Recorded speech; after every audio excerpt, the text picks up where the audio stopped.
One of the most dangerous things to be in Kenya is to be honest. If you are honest, the system works against you.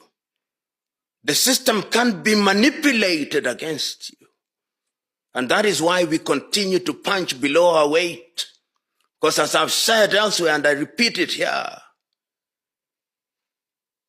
we have allowed hyenas to take care of goats.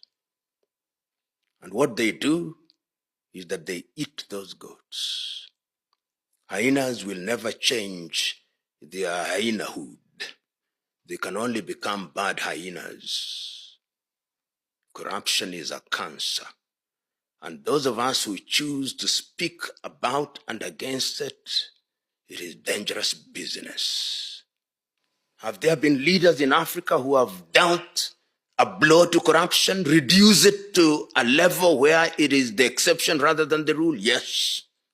Mwalimu Julius Kambarage Nyerere in Tanzania.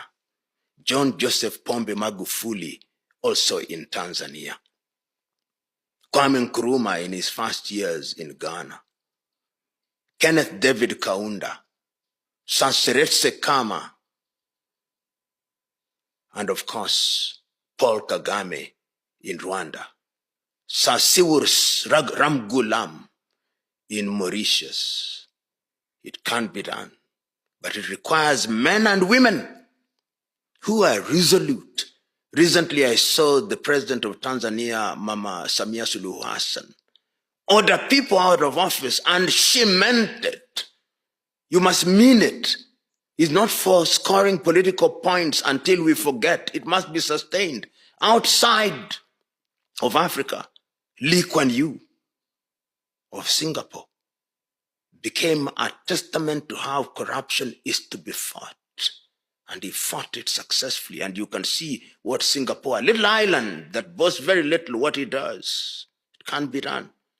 Because 90% of people actually want to do the right thing. They are only victims of corruption.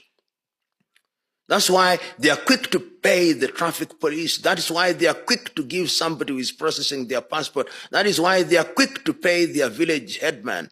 That is why, because they are victims, because we have normalized corruption, we have normalized the absurd. We have changed our creed. Our creed is greed. It can't be done.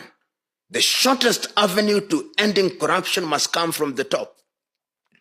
If we see cabinet ministers who are thieves, governors who are thieves, being arrested and their property being confiscated, and we write here, this property once belonged to so-and-so, who was a thief, it is now a public library.